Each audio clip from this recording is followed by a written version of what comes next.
Okay, but let's start off with our hypotheses. The omnibus hypotheses, the hypotheses to rule them all, right? The null hypotheses should say that all of these ethnicities and even the unknown ethnicity are all the same when it comes to uploading photos. So our mu of ethnicity 0, I'll call this 0, I'll call this 1, 2, 3, and 4, only because that's what is also in the data set. The mu of ethnicity 0, the mu of ethnicity 1 equals the mu of ethnicity 2 equals the mu of ethnicity 3 equals the mu of ethnicity 4. So we could say this in order to say, look, they are all the same mathematically, right? So this is how you write out that idea of they're all the same. They all came from the same population. The reason we want to use E0, E1, E2 is just that it's going to make it a lot easier for us to write the alternative hypotheses. And this also helps us keep in mind, why are we comparing these different groups? What is the variable they all differ on? And the variable is ethnicity, and they all differ on that variable. They all have different values of it. And that's a between subjects variable, right? So at least in our sample, people are either Latino or Asian or black or white. Although they can be both, just not in our sample. All right, so the alternative hypothesis is that the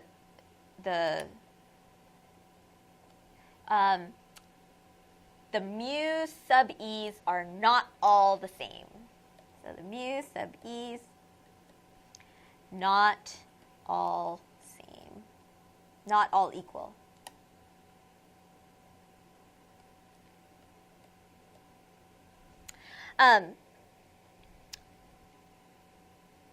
We don't want to actually put does not equal, because we don't know whether it's these two that are not equal, or these two that are not equal, or this one and this one that's not equal, right? So we don't want to make those claims, and that's why you don't want to write those not equal ones. You want to just write a sentence that the means are just not all the same. All right, now let's decide on a significance level. Just like before, let's decide on a significance level of 0.05. It's commonly accepted. And because we're going to be calculating an F statistic, we're going to be comparing it to this alpha, right? So it's always one-tailed, right? It's always only on the positive tail. And so this is the F distribution. Okay, now let's talk about the decision stage. So in the decision stage, you want to draw the F distribution, right? Just like I did. So here's alpha. And here's 0. We know that. We need to find the critical F. Critical F. But in order to find the critical F, we actually need to know the two different degrees of freedom, because this distribution is going to be different based on those 2 degrees of freedom. So we need to know the degrees of freedom in the numerator, which in this case is the degrees of freedom between, right, and the degrees of freedom in the denominator. And that's going to be the degrees of freedom within. And we could actually calculate that. Degrees of freedom between is k minus 1. And here our k is 1, 2, 3, 4, 5. K equals 5, 5 groups, right? So that's going to be a degrees of freedom of 4. And the degrees of freedom within is going to be n total minus k, right? And so let's see how many we have total. So we could do we could just do a count. So if you go down here, I've actually sort of filled it in for you a little bit, just so that it's nice and formatted, you know. Oh, I used E1, 2, 3, 4, 5, but I really mean one of them should be E sub 0. Okay, so K is 5. We have 5 different groups. The degrees of freedom between is going to be 5 minus 1. The degrees of freedom within, we're going to need to know the total number of data points we have. So we need to count all the data points that we have. So we have all these different data points, minus k. So here's k.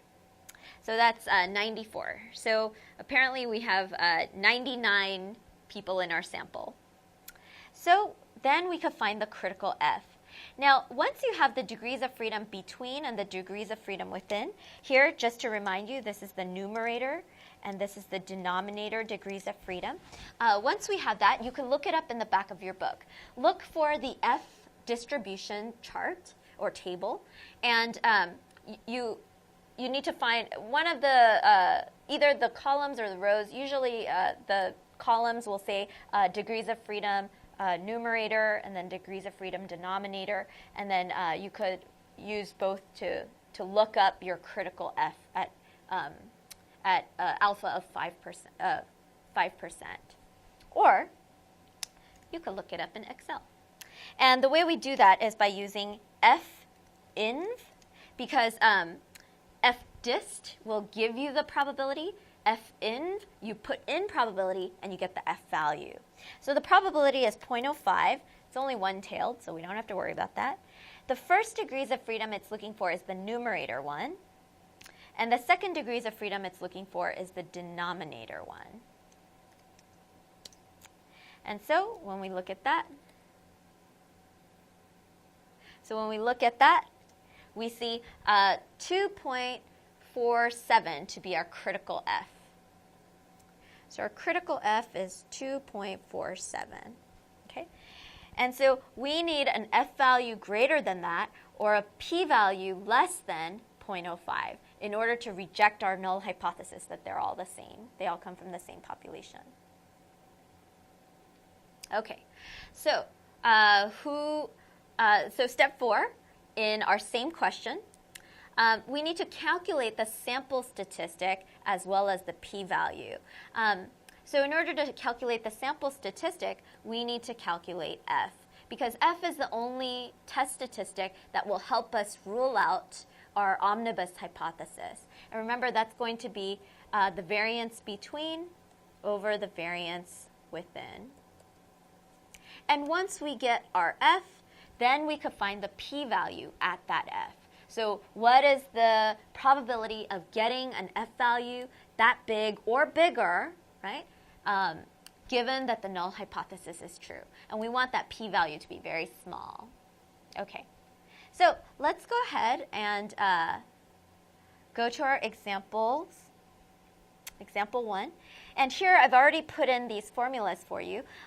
But one thing that I like to do for myself is I like to tell myself sort of what I need, right? And so I need this. And then I break it down one thing at a one row at a time. The next row is going to be SS between over the degrees of freedom between. And then I could find each one of those things separately. And then I also am going to break down the variance within into the sum of squares within and degrees of freedom within, and then break those down. Okay, so first things first. I want to find the variance between. But in order to do that, I need to find sum of squares between. And that's this idea that I get every mean. So I need the mean for every single one of these groups. The mean for unknown, mean for Latino users, mean for Asian users, and so on and so forth. And I need to find the grand mean. I need to find the squared distances between those guys, right? Okay, so first, and I need to know how many people are in this particular sample. So let's find the count of EO, right? That's our zero ethnicity. The unknown people. So I'm going to count those people, pink guys. And then I'm also going to count E1s, right here. I'm also going to count E2s. That's why it comes in handy to sort of color code them in advance. I'm also going to count my E3s.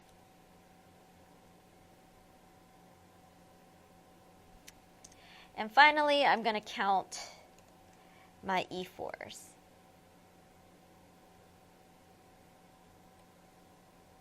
Great. Now, these are the same data points that I'm going to be using over and over again. So what I'm going to do is I'm going to lock down my data points. I'm going to say, use this data whenever you're talking about E sub 0. Use this data whenever I'm talking about E1. Use this data whenever I talk about E2. And use this data whenever I talk about E3. Use this data when I talk about E4. Now, the nice thing about this is that you could see that, hey, they almost all have 20 data points in each sample. The only one that differs is the unknown population, the unknown ethnicity sample. And they're just off by 1, so it's pretty close. So what is the mean of this sample? Well, one thing I could do is I could just copy and paste across. Copy and paste across. But what I really want to do is I don't want to get the count anymore. I want to get the average. So once I do that, I could just type in average instead of count. Save me a little bit of work.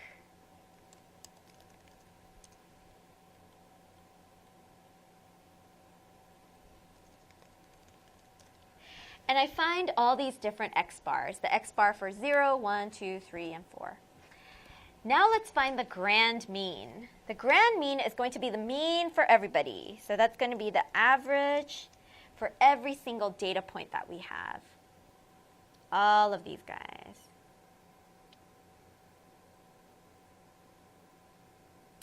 And we really only need to find the grand mean once, right? If you want, you could just put a pointer to that grand mean, right?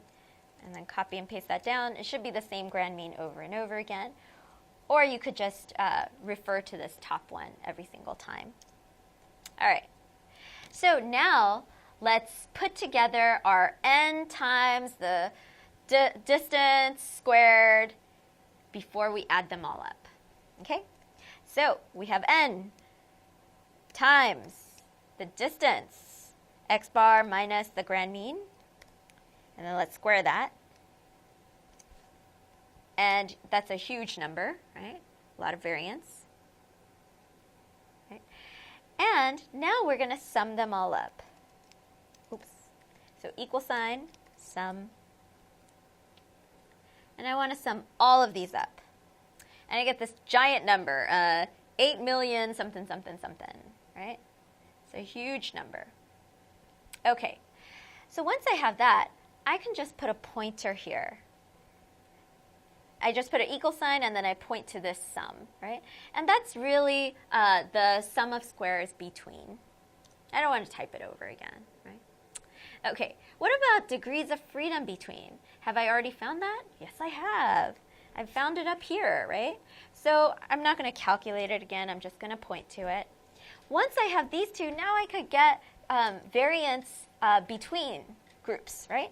So it's this divided by degrees of freedom. The sum of squares divided by degrees of freedom. We still have a giant number, but it makes sense. If you take 8 million something, divide by 4, you get 2 million something, right? So it's still a giant number. But is it more giant than the variance within? I don't know. We'll see. So in order to find the variance within, I need to find the sum of squares within as well as the degrees of freedom within. So how do I find sum of squares within? Well, one thing I could do is I could go to each data point, find the mean, subtract each x from each mean, right? I could do that, right? Square it, add them all up. I could do that. Or I could use a little trick, okay? I'm going to use a little trick.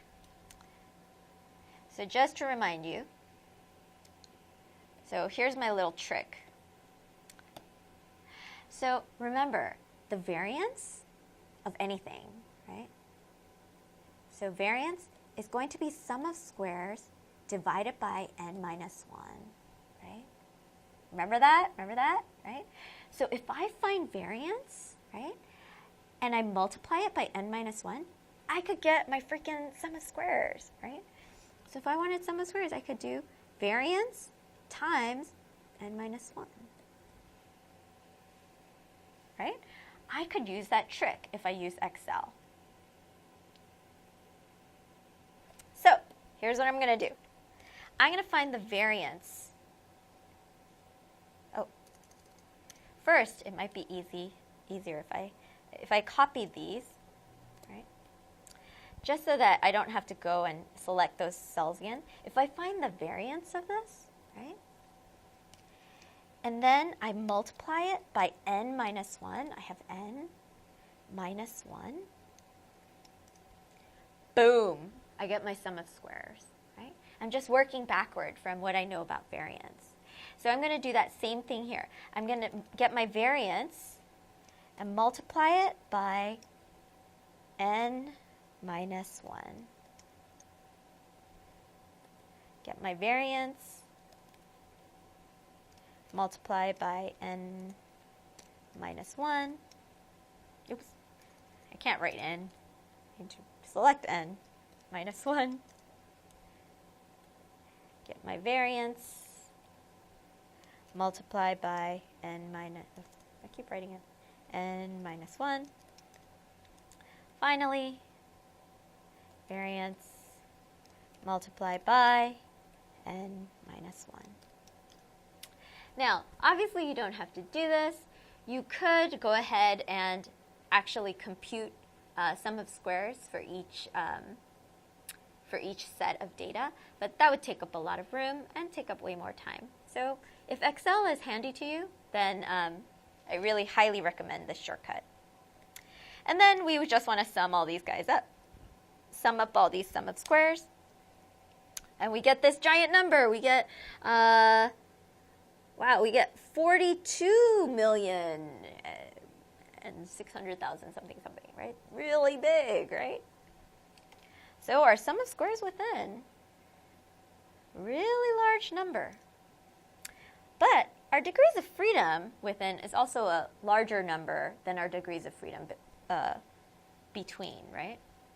And so if I find out my variance within, let's see, is this smaller or bigger? Well, we see that this number, 400,000, 450,000-ish, right?